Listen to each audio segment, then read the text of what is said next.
tonight's topic. So I welcome and thank Paul Suarez, who's with us tonight for tonight's discussion. He is the Community Energy Advisor at Cornell Cooperative Extension of Broome and Chenango counties. He's been doing energy-related workshops off and on for 10 years, and he's also worked with two different local installation companies in the areas of outreach and training. He has done a lot of energy efficiency work on 3 of his own homes, so he has personal experience too with what that entails and things you might want to look out for.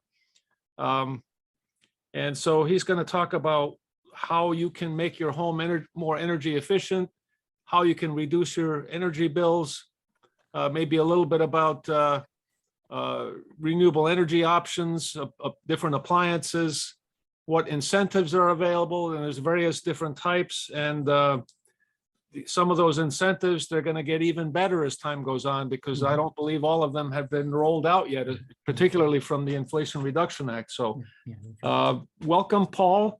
Thank you very much for joining us tonight and for graciously offering your expertise. Well, thank you for having me. I'm very happy to be here. I know some of you folks, a lot of people I don't know. Looks like you have a big crowd here. So I'm just going to tell you right off the bat, this is going to be very informal. Jerry knows me, Scott knows me, and I'm really just a very informal person. I'm grassroots. Like the kind of work we do is, and I'll tell you a little bit about our work.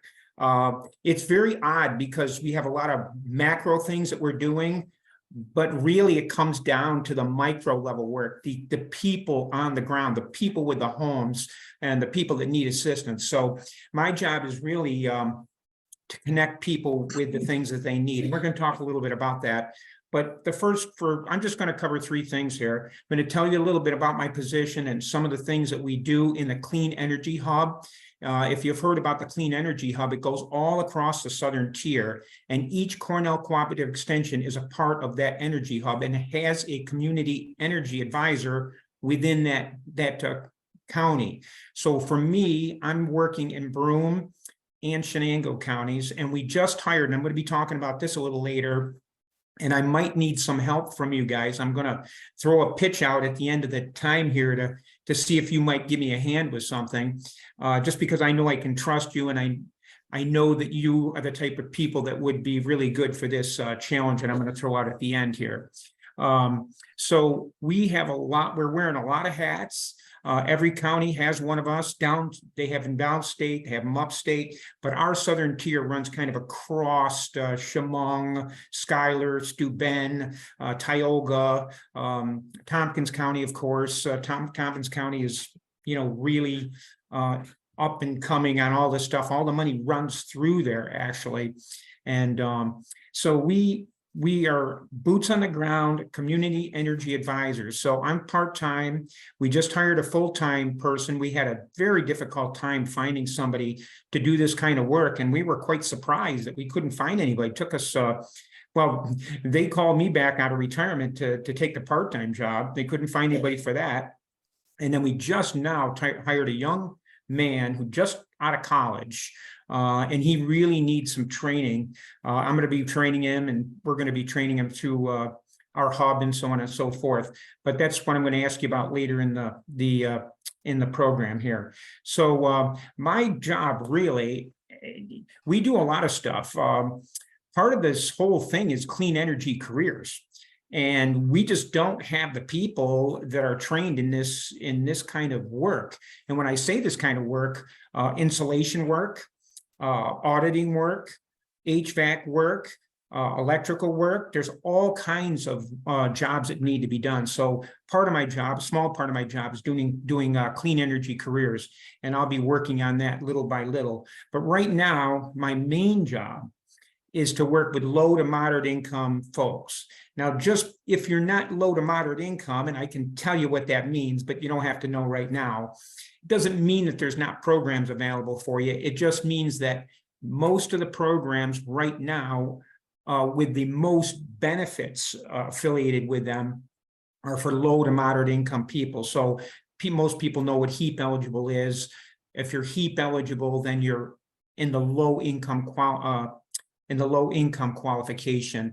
They're also in Binghamton is a small area on the north side of Binghamton where everyone in that location is geographically eligible. So what they did is by census tract, they found that area right downtown near Lee Barta Center, kind of in there, right on that north side where that Greater Good grocery store is kind of an area where everybody's geographically eligible. So we can go in that area, and it doesn't matter how much you make. We can, if it's a residential home, obviously not commercial. So there's people that are eligible through geographical, but not many. So if you're HEAP eligible, that means you're eligible for a very nice grant of $10,000. You can get a lot of energy improvements done for $10,000. We've seen a lot of people get their house pretty well set up. And then later on, there may be more money coming down the pike through IRA and OTDA funding for heat pumps and things like that. But our first priority is to work on getting the home energy efficient. We see people come to us all the time, and they kind of put the cart before the horse, do some, put some heat pumps in, or even go and do some crazy stuff. Come to find out the house isn't energy efficient. They haven't taken the basic measures to save energy in the home.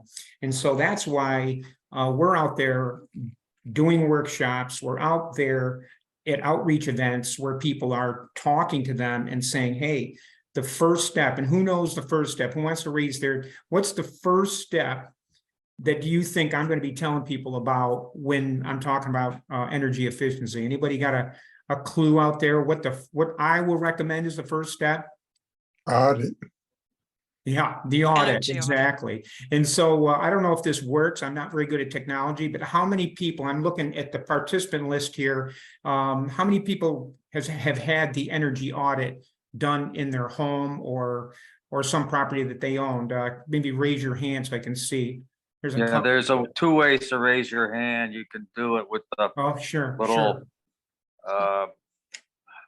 I can probably see it better on the participant screen over here with a electronic hand raise or thumbs up.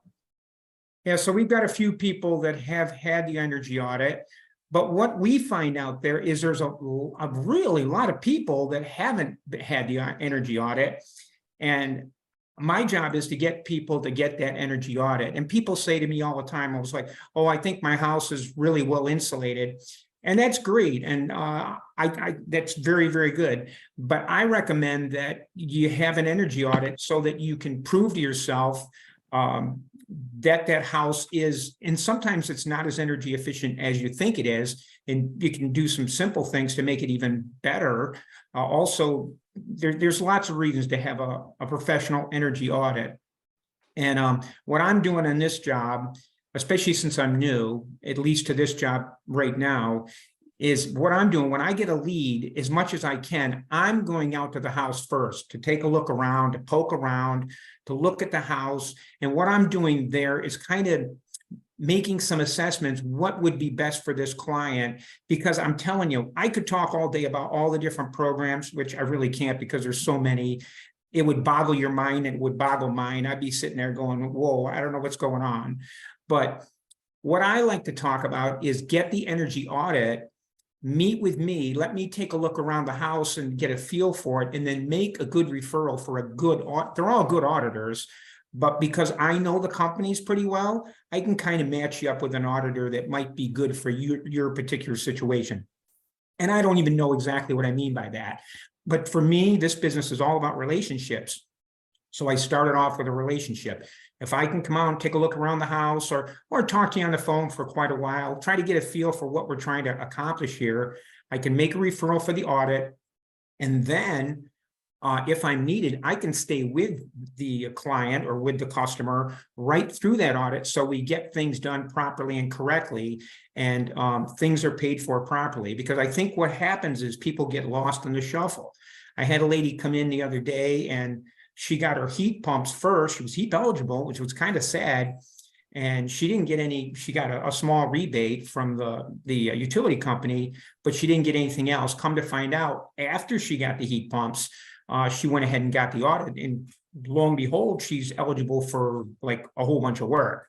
So she's getting it. And now what happens now is, and we got to be careful with this, we don't over tighten that house, or let's say we tighten that house up and now the heat pumps are oversized, and now we got a problem. So they're going to cycle on and off more than they should. So this is why I recommend that audit on the front end. Saves a lot of problems. If you don't need any work, that's fine, no problem. We can document that. I always tell people, keep your paperwork. And if you ever go to sell your house, you know, keep the paperwork and make it as a presentation as part of your house. Whenever I bought and sold houses, I was always very, very careful to make sure I educate people about the improvements that I've made in the home, and always put out my utility bills and show people how low my utility bills are. And of course, my utility bills are low because I manage utility.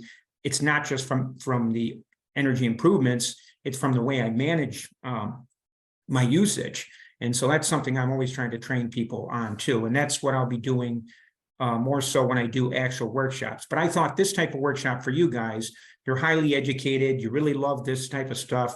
So I thought I would just kind of really try to get some more people to, even if you think your house is really, really energy efficient, it really is worthwhile to get that energy audit. So what I'd love to have you do is, and you know what the energy audit entails, but you know what? It entails a little something different for every different house. Actually, the fun part of this job is, the most fun part of the job, all of it's fun, but going out there and looking at the different houses and just, oh, wow, that's really cool. You know, that's cool how that house is, and every house is different. And you know what else? Every house is different. Guess what else is different? Every customer is different. Every single person has a little different personality, is a little bit different way they're trying to something that they're trying to accomplish. And so that's why I like to get to know the people, get to know the house. Once I know the person in the house, I can get you the audit, and we can make sure that things get done properly and correctly. So that's really what I do. I work with all kinds of people.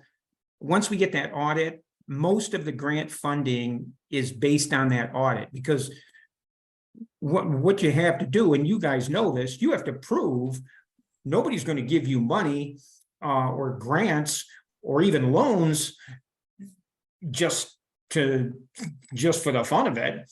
It's got to have some kind of a payback. It's got to have some kind of some reason why the energy efficiency improvement is being done. Now, if you want to just do it out of your own pocket, that's fine, but the auditor is going to say that either does or doesn't need to be done. So these guys that are certified by NYSERDA, they know their business, and they're certified to do this type of work. So anybody out there that's had the audit want to maybe chime in and say anything about it, either positive or negative, because I'm not saying every audit went fine. That's part of my job too, to make sure that things do go well out there in the field. So and to be honest with you, this job, there's so much work to be done. It's unbelievable. And that's why I'm so excited about this young guy that we got coming on. He's a young guy.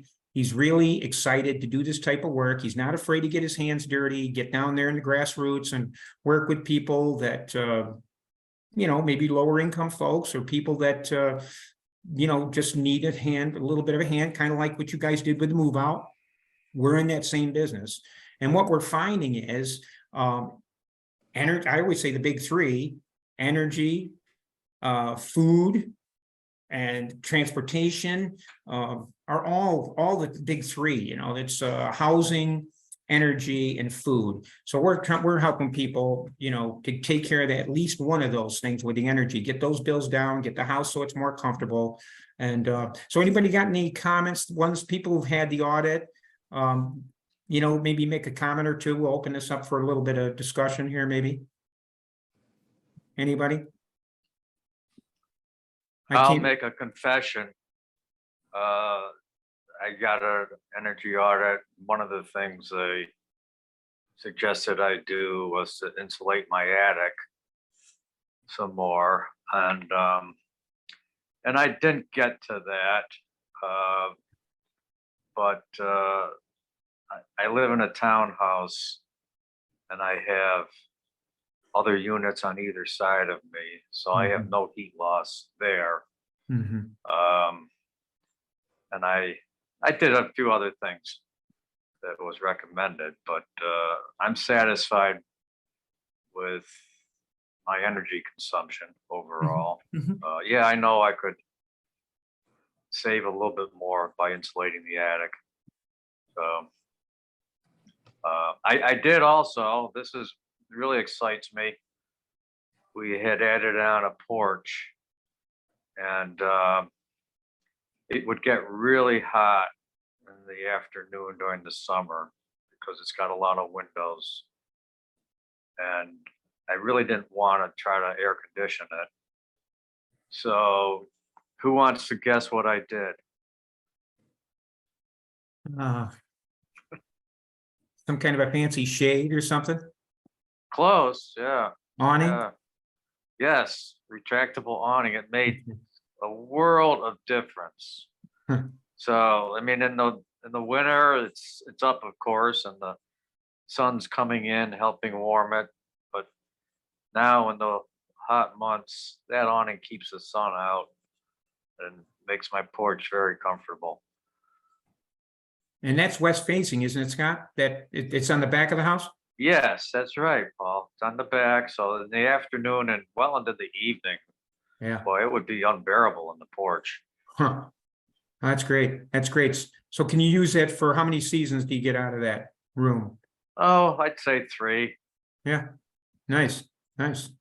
That sounds nice. And you got heat pumps in there too, right? In the house? Yeah, air source heat pump. That's the primary source of heat. Hmm. It's a small place, so we don't have to heat a lot. Yeah. Yeah. Nice. Oh, thanks for that's great. And that's when I get excited. It's like, okay, how does this work? And how does that work? And how would that, yeah. So you know what, maybe doing that insulation in the attic wouldn't have that great of a payback for you. And the auditor probably could more or less tell you what that payback's going to be. But, Yeah, so.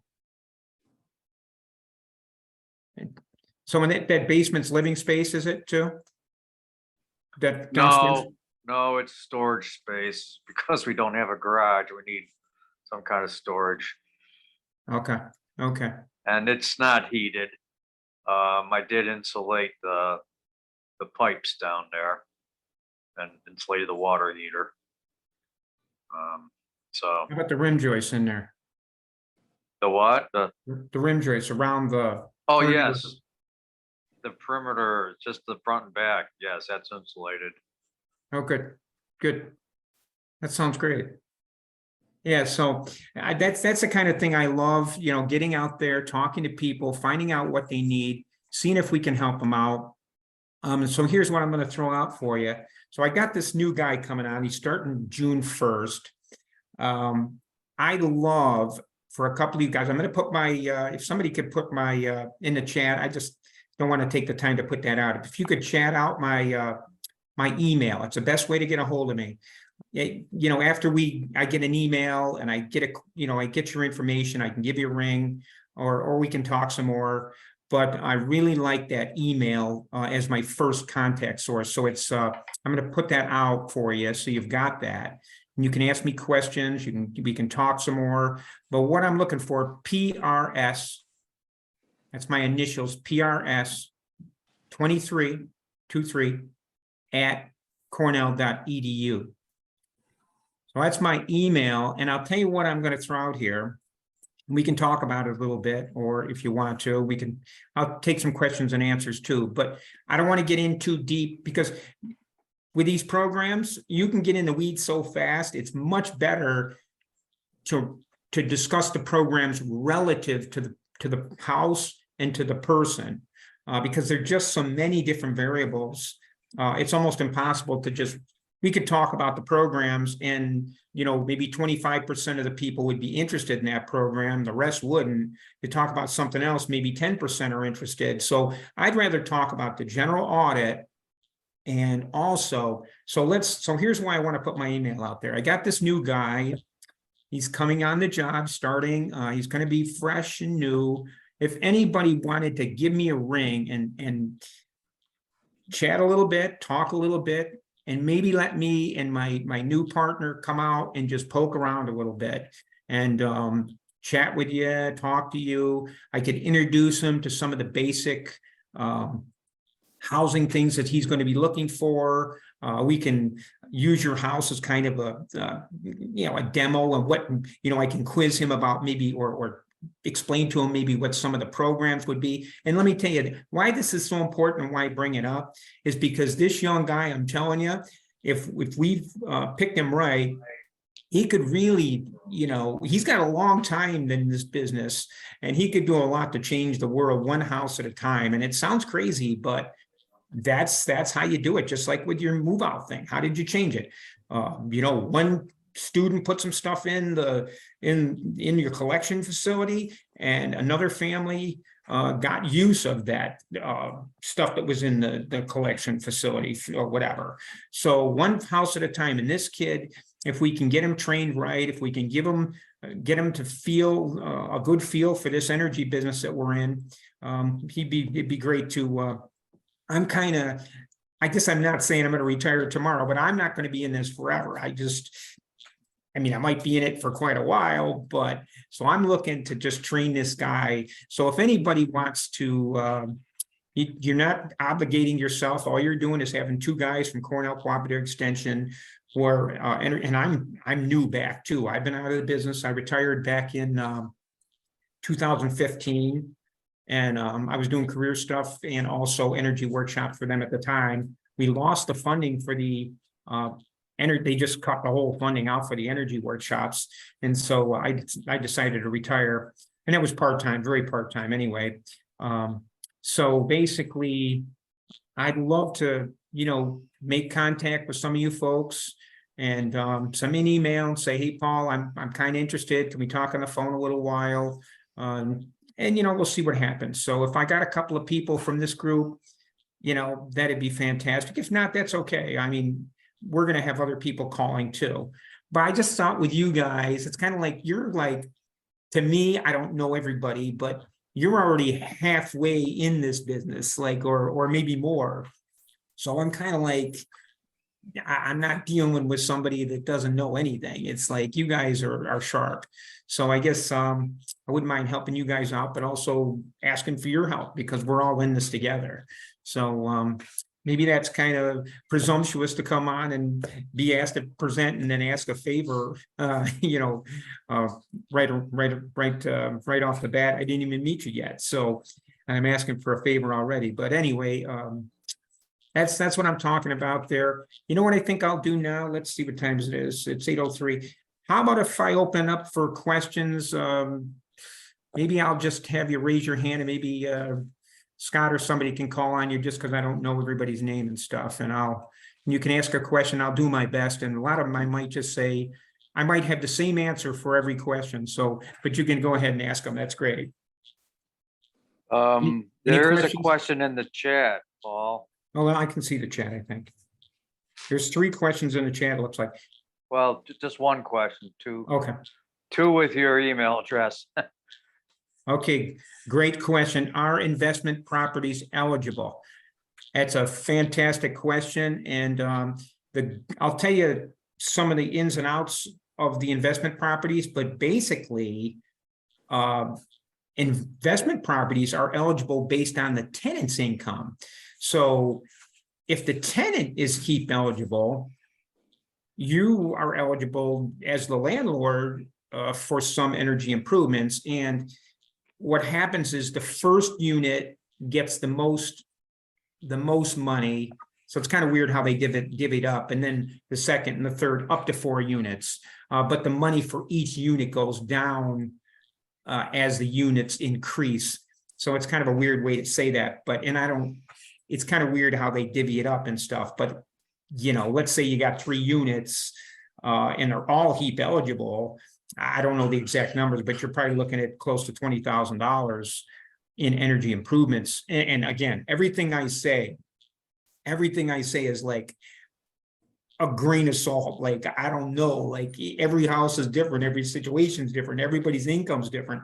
So there's as many variables as there are days in the week or minutes in a year, so sands on the sea, I guess, or sands on the shore. So, but investment properties are eligible. If the tenants aren't income eligible, then we roll back to the landlord's, income or whatever. And there's lots of ways to make that work, so same thing though, go ahead and get the audit on your investment property, and then go to your next step. So definitely eligible. I mean, it's good for the insulation companies and it's good for us too. We can get a lot of work done, in one stop there. So in one property. So really is pretty good. So great question. Does that answer that question? I mean, more details, but it all starts with the energy audit. And there is a little bit of paperwork. I just referred my brother-in-law. He's got a 4-family right next to his own personal residence.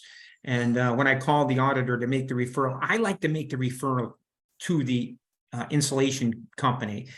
I like to make that referral. So I've got kind of like, I know what's happening from the front end and I can track it a little bit. And I know as I get busier, it'll be harder and harder to track these things, but I definitely want to start right.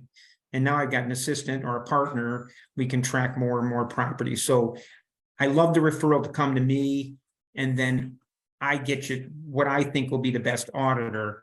But we will need the income for the tenants. Wow, I mean, if you want to have them eligible based on their income. So might be some paperwork for you, but at the end of the day, it very well may be worth it. But if it isn't, it doesn't cost you anything. So the audit's free. So any other questions? How's that? A good answer, or at least an answer? Any other questions? Anything you're thinking about? Anything? I see that Ed has his hand up. Okay. Yeah, I have a question. I'm thinking about leaky old houses. You think of farmhouses and like old EJ houses, 50, 70, 90 years old, no insulation. How cost effective is it to insulate one of those places? Well, I shouldn't say how cost effective, but what kind of insulation methods can you use to bring those kinds of houses up to some sort of a reasonable level of heat loss to justify installing heat pumps? And in particular, what does it cost? Does it come within the range of the kinds of grants that people can typically get? And what are the specific insulation techniques? Are you doing like blown in cellulose, fiberglass, what have you? I mean, what is a cheap, effective way of taking care of those really old, leaky, low rent houses? Yeah. So it seems to me quite often those rim joists are not insulated. So as you guys know, stack effect, cold air comes into the bottom of the house and moves up through the house and out the attic. So obviously when we want to get insulation low, rim joists with spray foam most usually, and then something in the attic. We see a lot of these old, you mentioned old EJ houses, you see a lot of these Cape Cods, and these Cape Cods are a challenge because you got side attics. And I just was out on an audit. I go out on the audit sometimes too. I just like to get to know each one of the auditors a little bit. And I just went out on one and it was a bunch of side attics, and actually, they had some issues in those side attics and stuff. So there's work that can be done, but each property is totally different. But I'll tell you, you can get a lot of bang for your buck for $10,000. You can get the rim joist done, lots of work up in the attic, some air sealing. And again, air sealing is so important. And there's always air sealing built into the into the project whenever we're doing a project. So, and it has to pay back. In order to get the grants, it's not a simple process.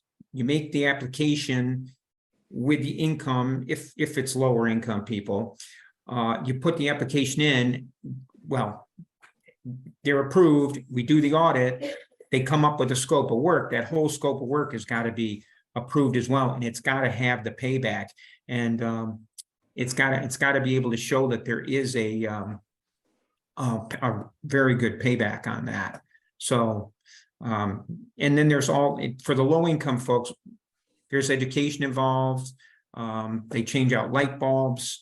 Some folks I just had a lady that called up, and she's going to get a new refrigerator. And the reason she's going to get a new refrigerator through a what they call a power program is because the refrigerator was very old. So what they do is they come in, they take a picture of the refrigerator serial numbers, and the computer runs it. And if it's a really, really old refrigerator, they put a new refrigerator in there. And the reason is because that will pay back, because those old refrigerators use so much more energy than the newer Energy Star refrigerators, that there's a payback there. And so that's why they do it. So, so to a single family house, new refrigerator, LED light bulbs, education about usage, talk to them about, we also do a lot with, talk to people about low flow shower heads and aerators for sinks and kitchen faucets, because that's all a part of the program here. They're all a part of saving energy and making our environment better, saving on resources. So there's a lot that can be done for $10,000, and whatever. The side attics get really, really expensive with spray foam on the roof decks and the sides. So there's other things that you can do. What about like you didn't mention walls or windows as part of the insulation? You mentioned attics and rim joists and things like that, but I would think that you'd also have a lot of loss through uninsulated walls in particular that it seemed like you'd want to do something with that, and windows too, or another leaky old things. I mean, it would seem like a huge source of heat loss. Yeah. So when we see, so windows just don't have the payback. The best thing to do with windows is air seal them. Let's say you've got a house with old windows, and there is a program that will replace windows. It's called WAP, or Weatherization Assistance Program. That's run by Tiger Opportunities. You're probably familiar with that. That they will do windows, but the windows are so expensive. The money would get chewed up so fast in windows, and the payback's just not there. So the best way to do that is air seal those windows. And obviously, it's not pretty to air seal windows with plastic, but rope caulk works really good around the sashes and so on and so forth. There's a lot of things you can do to air seal those windows. So windows just aren't the biggest payback. That rim joist and that attic are your biggest paybacks. Even walls, the payback is not as good as with that, because of stack effect, because the way the house works as a chimney, low and high is where you get the most bang for the buck. So, and for, it depends on the way the house is and so on and so forth. So, there's always work that can be done in a house. We see a lot of these older homes, like you said. I've had a couple of them myself, and this house I've got here, 2-story, built in 1928.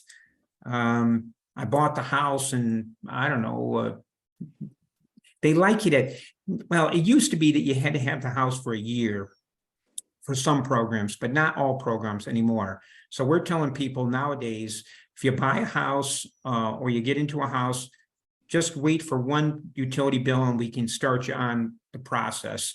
It used to be you had to have 12 months energy usage, but not anymore. They've made it so they can, you can quicken that process up. So with this house here, 2-story, built 1928, really not much insulation, stucco outside, sided over the stucco. So we decided we didn't want to blow in insulation in the walls from the inside. We didn't want to hurt the stucco or, it's kind of hard to drill into it and stuff. So we just did, basically what they did for me is in my house, the house I live in now, over on the west side of Binghamton, spray foam the rim joists. And what I did in my attic, because I didn't want to lose my whole attic, they built a storage deck for me. And then they blew insulation in all the rest of the spaces. And then they did the stairs coming down. So they dense packed those stairs. So they put a hole in each stair going up in the attic and dense packed those stairs. That's a really nice thing. And then I've got 2 bump outs. I got a sun porch and I've got an office and laundry area, and they dense packed the roof decks on those 2. And so that was a really nice project. The other thing they did, I didn't have any heating duct in my laundry room. So it had to kind of like just move out to the laundry room. I'm looking at my laundry room over here. And so they put in a little duct, a flexible duct in there. So now I got heat in my back. And I'm going to be perfectly honest. My wife's retired, I'm self-employed, and I was able to get that done. And I've always worked with low-income folks. And so I was eligible myself for that program. So they did all that work in my house, and and it didn't cost me anything. So, and the house is much more energy efficient, and the bills are much better than they would be. But again, my biggest thing is I'm big on usage. I'm always setting back the thermometer, the thermostat. I'm always looking at air sealing. Usage is huge. This is one of the things that it is really, even before the audit. It's like, can you control your usage without being uncomfortable? And I always try to talk to people about that too. But so, yeah, there's a ton of stuff that can be done, and you'd be surprised how much. So I would suppose that my house is probably ready for heat pumps, but it's a 2-story. It probably wouldn't be cost effective for me to go with a heat pump. Plus, there's another reason too. My wife doesn't like the aesthetics of the heat pump.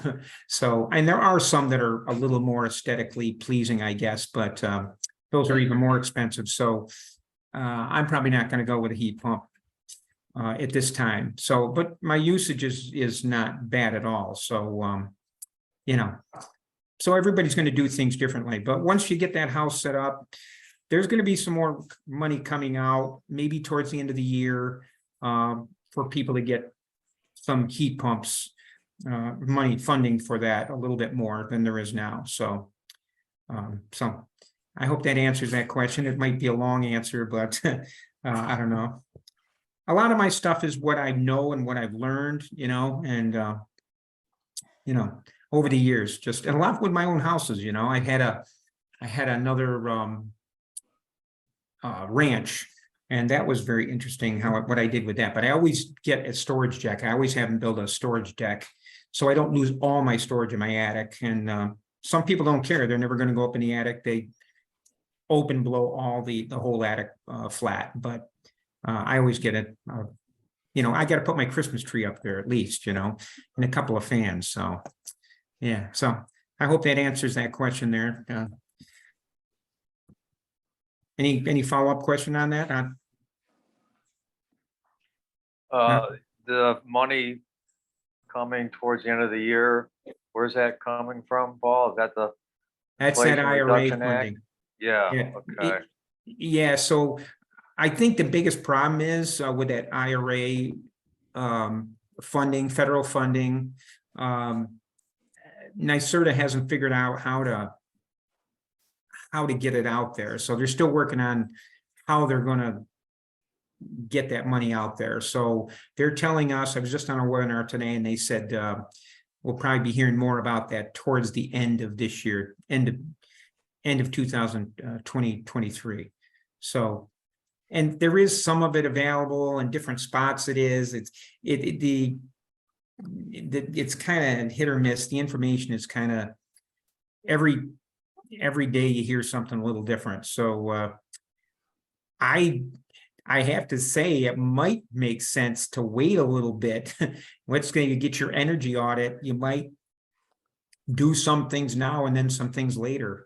You know, so it might be worth waiting for a second project, maybe on a heat pump or something, until a little later when the rest of that funding rolls out. So, but you can always get your audit first, you know what you're looking at, and then maybe get some insulation work done and then wait for that heat pump or whatever you want to do. So yeah. So another thing we do is we work with HEAP.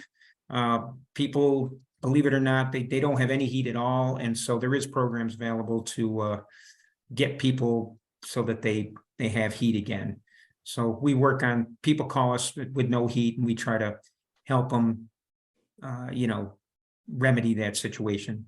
And it sometimes takes a little longer than what they would like, but right. And that's the other thing too, I like to tell people is that, you know, now it's warm out. Probably right now we're not using heat or air conditioning, and people kind of forget about weatherization. Now is the time to get your audit, because once winter and fall hits, they get so busy, the contractors get so busy. Right now is a great time to get your audit done. You can get it pretty quickly now, but if you wait until fall or winter, they'll get backed up. And people say, well, I'm cold now. Well, it takes time to get this whole process going. So right now is a good time. We really start talking to people in the spring, in the summer. We talk to them all year round, and you can start a project anytime. But just right now is a really good time to get that taken care of. And remember, your insulation helps you in the winter and the summer. So you're really, you know, both all year round, it's going to help you. You only got a few of those shoulder months where there's no heat or air conditioning.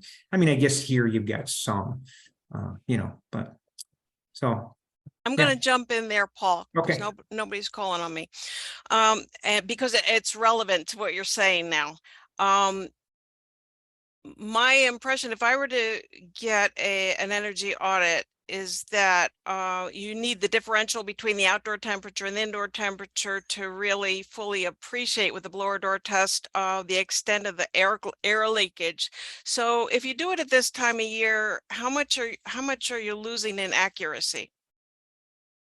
Well, I would say, Jerry, that's a great question, because you obviously you won't get your you know, your thermal imaging is good, but I really think that the auditors are so experienced looking at the homes, and when they can't do some of the things that you're talking about because of temperature differentials, they do other things. They might do a little more probing, or a little more visuals, or maybe even talk to you a little bit more and you know, but figure it out. I tell you what, my experience is you can figure it out. You don't have to have every tool in your drawer. Do you think it's because you are so vastly experienced, and you are? I'm, you know, I'm pretty well acquainted with how much expertise you have, and do you really trust that others would be able to do as well as you without doing a window blower door? Well, for some of the programs, they're going to have to prove there's something there. You know, there's going to have to prove that they have some kind of savings. So there's got to be some kind of diagnostic. But it's flexible. And really, to be honest with you, Jerry, I'm glad you brought this up. And you know, really my expertise is in the relationship piece. I know, sometimes I know enough to get myself in trouble. These auditors, they, you know, and some of these guys have done, you know, hundreds and hundreds of audits, and they've seen tons of different houses. I like to say I've seen and talked to a lot of different people. I probably talked to more people than they have, but they've seen more houses than I have. And I'll tell you, and the other thing too is, I tell people it's okay. You know, I can look at a scope, or you can have one of your friends in Sierra Club look at a scope of work, and you can talk about it before, you know, you do any work. So I think it's a good question relative to diagnostics, but and here's the good thing. Let's say they come out and do an audit, and you don't think that their diagnostics were quite right or whatever, you're under no obligation to do anything. You still learn some things about your house. And I think it's quite valuable, Yeah. Paul. I really do. And the new person, I hope he realizes how fortunate he is to be under your guidance. It's just marvelous. I'm really excited about that. I have one more question. Let me see. Oh, two more questions. One is, if I refer somebody to you in Broome or Chenango County for that kind of training session, they'll understand that you're training somebody new, but they'll get something out of it too in learning along, listening to what you're saying, right? So that will probably, or most likely, end up in a blower door test, or an audit by somebody, right? Yeah. And how much time shall I tell them you will take with this student in their house? Like, what's your aim? So I can, Yeah. people want to know. Yeah. So here's the thing. So when I come out to the house, and I always say, I'm going to pop out and poke around a little bit. I'm just looking for the kind of the big picture. The auditors, when they come in, they're going to take a good 2 hours, a good 2 hours for them. For me, a half an hour, probably tops. I'm just going to look around the house and get a feel for, the house and show my partner some of the things. And once he does a couple of these, we'll send him out with a regular auditor too. But I want to kind of go out and show him what I'm looking for first. And here's the thing, what's so good about my position and what I like about this, I've been on both sides of that. I work with low-income people on the advocacy side, and I still am doing that, but I've also worked for the insulation companies. So I know both sides of the coin, and both sides have something to offer, and part of my job is to make that work the best for everybody involved. So, I'm not going to spend a lot of time out there but the auditors will, That helps a Yeah. great deal. And then, thank you. And also, is it basically the rim joist that is the biggest mistake you see most people not addressing, or do you have some other tips that you often see that people have done wrong by an HVAC contractor, or people who the biggest mistakes you've seen that we might be able to avoid? Yeah. Well, the biggest mistake is from the homeowner themselves, and no door sweeps, no weatherization around the doors. I went into a house the other day. I got a side business, and in the winter, I went into this house, empty house. I got another business. I do carpet cleaning on the side. And so this landlord calls me up. He wants the carpet clean. He's going to sell the house. Well, it's the middle of winter. I go in there, the window's wide open. It's wide open. Like I don't understand it. Like the window's open. Why is the window open? It's the middle of winter. So anyway, I text him and I say, do you want me to close the window, or do you want me to leave it open? Is there some reason you got that window open? And of course he says, yeah, please close the window. Thank you very much. But it's that kind of stuff that I think, especially, and I don't want to, but we see it a lot with the low income folks.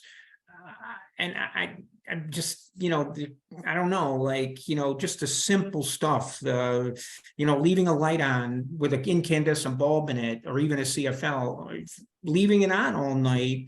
Like, I don't have too many lights on, and like I turn the lights off. So just simple stuff. It's and listen, when I do the workshops and stuff, a lot of people don't have the programmable thermostats. If they do, they don't use the setbacks on them. I mean, you're talking big numbers on that. When I do my workshops, my Save Energy, Save Dollars workshops, where I'm just doing low cost, no cost ways to save energy around the house. that programmable thermostat is really, and we know it's true because they came up with this new Nest and all this stuff. Well, sure, it works, so, but the simple ones work too. So simple stuff like that, I see. As far as, Is Nest the best? yeah, that's the simplest stuff to do, is that low cost, no cost stuff. But is a brand called Nest the best in your opinion? Oh, yeah, I don't know too much about those. Okay. To be honest with you, the simpler the better for me, but I'm a kind of low tech guy. So as far as the insulation companies, they like to catch those rim joists, and they like to catch that attic. It really is a big bang for the buck, and you really Thanks gonna so catch those much. two. And Sorry there's to some take air so much of sealing. your time. I Yeah, really, no. that's And key. the other one is not so much in low income homes, but those and you'll see that with the infrared camera with those canned lighting, where that they just Oh, have yes. chimney, and those got to be fixed. So and you can probably do some stuff yourself too.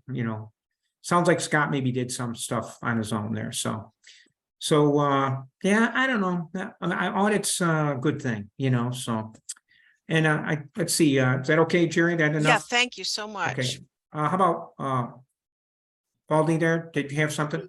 Yeah, yes, a couple of things. One, anybody that's listening, or maybe will view this in the future, even if you have a more modern house, as long as you have, I'm thinking about like something built in the 70s or 80s, where you have pre-manufactured trusses for your roof. And as long as you have an access way, it's typically either in a hallway up in the ceiling, or maybe inside a closet like ours happens to be, where you walk in the front door and then come up the stairs, and there's a small little closet for people to put their coats and shoes in. Well, that happens to have the access into that space inside your roof, in the trusses. And so when I moved in with my wife, maybe within the first 5 years or whatever, we decided, hey, there's a way to make this home better. And the biggest place you can save money is the heat loss that goes up, because heat rises. And so what we did was we bought unfaced insulation, fiberglass insulation, 6 inches thick, cut those rolls in half. We did this in the springtime, so it wasn't too hot up underneath the roof. Cut the rolls in half, rolled them back up, squished them into garbage bags, sealed the end of the garbage bag with a twist tie. And then I was able to climb up. I put in some 2x6s so I could walk on the bottom of those trusses, because you can't just step on the sheetrock of the ceiling, you're going to fall through. And then my wife would push up the garbage bags of insulation while I was up there. I bought a respirator so that I wouldn't be breathing the fiberglass. I had clothes that were old that I could throw away, so that whatever fiberglass got on me, I could get rid of. Yep. And I unrolled those half rolls up above, and I put them crosswise on top of the bottom of the trusses. So, and I left a little bit of room at the edge of where the angle of the roof comes, so that there's ventilation that has to come in, so that wasn't blocking that. And then this added, I think it was something like R19 extra insulation into our truss space underneath the roof. Yeah. And that made a big difference. I don't have the calculations, what the savings was, but it's cheap especially if you're doing it by yourself. Rolls of fiberglass insulation are cheap. You can do it yourself.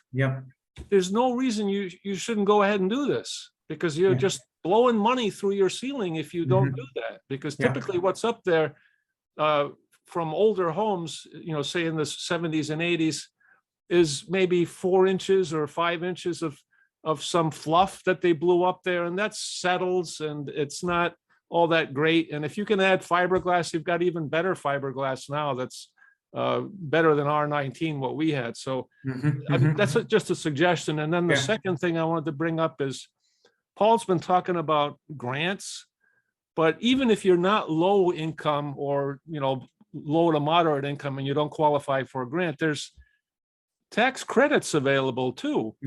So don't give up or say, well, I'm Sure, going to sure. wait because I don't think I'm low enough income or whatever. Just research what there is available Yeah, yeah, and go ahead and think about what you should be doing. And yes, if you can improve the efficiency of your home first, that's a great place to start. And then look at energy options, the big savings appliances.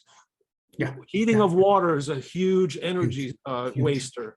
So huge. if, like Paul mentioned, low flow shower heads, if you can do more laundry with cold water, energy efficient washing machine that uses less water to start with. Modern, if you have like a 1980s or 1990s washing machine before the high efficiency units came out, they use a lot more hot water than the modern high efficiency ones. So that's something that you might want to look into. Sure, sure. Modern water heaters, they have a lot more insulation in the jacket built in. So when we first moved in here, one of the energy audits we had said, hey, buy a fiberglass exterior insulation jacket that you can put on yourself around your water heater that has a vinyl cover, so it keeps the insulation from falling apart and making a mess inside your house. So those are things you can do if you have an older water heater. Yeah. And then the other thing you can do is you can buy these little pre-cut out outlet covers. You Mhm. unscrew the single screw on your Oh, yeah, outlet yeah. or switch plate, and you take that decorative plate off and you put this little foam thing underneath, and that seals that gap so that the air isn't going directly through your sheetrock on the inside through your switch or outlet. That's something else you can do. And Paul already mentioned that there's weather stripping and the rubber sash at the bottom that swings with your door that seals against the threshold. A lot of times those fail, so it's worth looking at that. There's Yeah. many things you can do to make the home more airtight. Yeah. And then of course there's simple things you can do that Jerry Wiley's certainly very familiar with. Mhm, mhm. You don't have to invest money. Yeah, You true. can make a phone call or send an email Sure. and change your energy source to somebody that is offering a 10% discount by switching your energy supplier to renewable energy from a solar farm somewhere. Mhm, mhm. So those are all easy things that you can do that don't take a lot of money. It doesn't take a lot of paperwork. And the Yeah, energy true. companies, there's no penalty if you decide to change your mind. So Yeah, make yeah. sure you ask that question, Yeah. that you don't sign a contract that you're stuck with something, but reputable companies will let you change your supplier with no questions asked. So anyway, those are my Yeah, and hints. so you just probably did about 25% of the Save Energy, Save Dollars workshop. So that was pretty good. You pretty just extemporaneously, you caught like a lot of it. So that's pretty cool. The other thing about those audits is the auditors are good. I mean, if they'll help you out and tell you things that they know that you need to know. They're not trying to take just money, but whatever. And the other thing too is there's grants for like the moderate income. So there's low income, there's moderate income, there's a $5,000 matching grant. So let's say you got a project that's $10,000, $5,000 plus you've got possible rebates from possible, I don't know, depends on what you're doing. And then you got tax credits, et cetera, et cetera. And and then it's called Comfort Home. It's not like big numbers, but you do certain things like you do rim joists and air sealing and attic, $1,000. I mean, $1,000 is $1,000, you know what I mean? So, so everybody's eligible for that. So it doesn't matter your income. They don't even care. Like it's based on the project. You did rim joist. And here's the other thing about that $1,000 one. I just was on a webinar today, so that you got to do for that $1,000, you got to do air sealing, the general air sealing, rim joist, and attic. So let's say the rim joists are already done, and all you got to do is the attic. That doesn't matter. The rim joist and the attic and the air sealing is done. You still get the $1,000.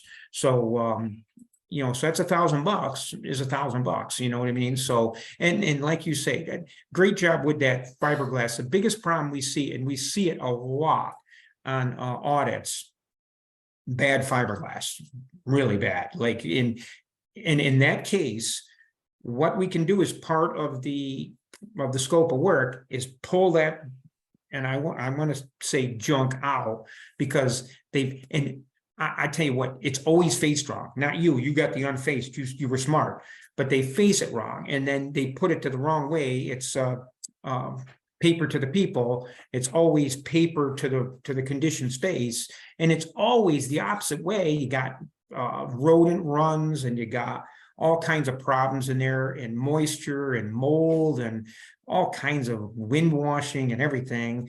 So in a lot of cases, we because it's so poorly done, it's almost like a health and safety issue. It's got to be all pulled out. That's part of the scope of work, and then we got to you know, put new stuff in there. So you know, so there's all kinds of things that can be done, but we do see a lot of fiberglass improperly installed, poorly installed, or damaged, and we see a lot of that, you know, quite a lot, you know, especially in older homes. You know, so you do see a lot of that. Sounds like your installation was very good though, and that must have been great. It must have been fun. So yeah, so I think we got everything there as far as questions go. If there's nothing more in the chat, Okay. Shoot me an Jack has email. got his hand raised. Jack's got his hand up. Yeah, I'm wondering if you know anything about Susquehanna County in Pennsylvania. Do they have anything similar? That's I don't know who they are. Is that Penelac or whoever that is? I'm not sure who that is. They probably have something, you know, and you know, down there, do you live down there? Yeah, Yeah.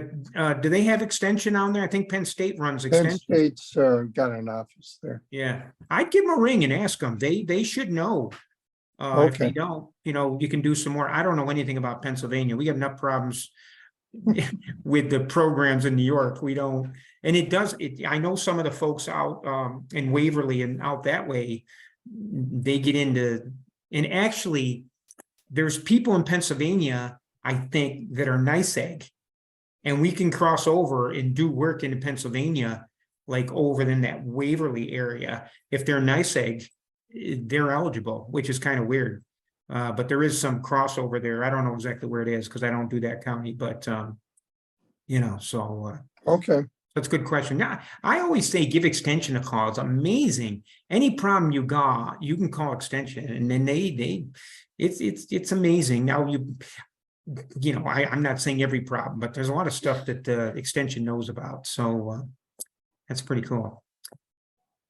Well, listen, I want to thank you guys. It's been a great group. I've really enjoyed it. I hope this kind of interactive, low-key, you know, format is okay with you guys. I've enjoyed it. Hope you did. I'd love to come back at another time, maybe when I'm more experienced. You know, what'd be fun is bring my partner back sometime after we've done a couple of walkthroughs and he gets his feet wet. It'd be great to have him come back and we do a Zoom with him, see, you know, let both of us do a little Zoom with you guys. That'd be fun. So if you ever want to, you know, I guess I invited myself, but you guys have to make the decision whether it's okay, but that would be a lot of fun. So. What's your challenge? You mentioned at the beginning that you were going to have a challenge. Oh, the challenge is to shoot me some emails and invite me out to the house and look around with me and my partner. That's the challenge. Okay. yeah, Maybe I that's did that, simpler to be Paul. fun. You're welcome over here. So I sent you an email. Oh, no, thanks, Scott. Thanks, Scott. That's very nice of you. And you got a nice property. We'll have to show them the garden too, though, the vines garden too, right? Yeah, sure. Yeah, cool. So what do you anticipate would be the biggest change coming up that you are aware of, or maybe you heard hints about that maybe we can look forward to? With programs, you mean? Yeah. Yeah. Is there anything you're at liberty to say, or? Well, you know, I'll tell you, one of the biggest keys to this whole thing is that clean energy careers piece. I'll tell you what, people don't realize it. If we don't have the people, and you know yourself, there's not enough people at restaurants, there's not, whatever, we can go on and on, there's not enough people. This is the biggest challenge. That's what I think the biggest monkey wrench we're looking at, and I could be wrong. This is just from my own feeling. I worked in career before too, working with 18 to 24-year-olds, disadvantaged youth, helping them with careers. But so it's kind of a second passion of mine, or maybe a first actually. But I think the biggest monkey wrench that could go in this whole thing is not having the, and it makes sense. I mean, all the industries, they don't have enough people to do the jobs can't get done. And so it's a big issue. And I'd say that is, and they're rolling out programs in that area, but it's not going to be as quick as we think, just because there's all these issues relative to workforce. Workforce development is just not just our industry, other industries, but this is the one I'm concerned about. So programs, there's going to be a lot of heat pump money, available, but are people ready for it? Is it going to work for them? There's a lot of issues along that lines, so I would, I mean, it's a big decision to go to electrify. I'm just saying that it's a big decision. And I think the decision has to be made in the right sequence, or we could actually be, I mean, it's not going to be a big problem, but I think the right sequence is extremely important from my perspective. So who knows what'll happen with the grants, but and the other thing is too, is like you said, and I think you alluded to it, get as much as you can for the money and let us help you get the best you can. Some stuff you might have to do yourself. Just make it work. Yeah, I think I think you're right about the workforce thing. Yeah. I heard from a few people up in Ithaca, same thing, that they're a little ahead of us in terms of doing this type of work. And the bottleneck is starting to become the workforce question. Another thing I wanted to mention, out of Tompkins County, they have what they call a tiny powerhouse. So anybody seen the tiny powerhouse? If you haven't, go online and Google tiny powerhouse, www.tinypowerhouse.org. And what it is, Tompkins County CCE built this little trailer. It's like a mini house, but it's not that small.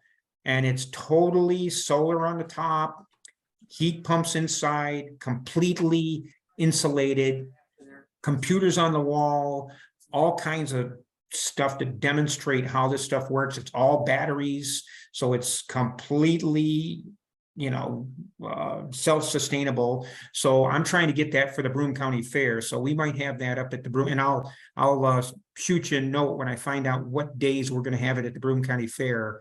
And you could take a trip up to the Broome County Fair and take a tour of the tiny powerhouse. Be a great demo. It's really, really cool. I've only seen it once, but it's pretty nice. So I'll keep you informed on that. All right. Well, thank you very much, Paul, and thank you everybody for joining us and for your interest. And yeah, thanks, Paul. Yeah, thank you. Thank you very much. It was great to be here.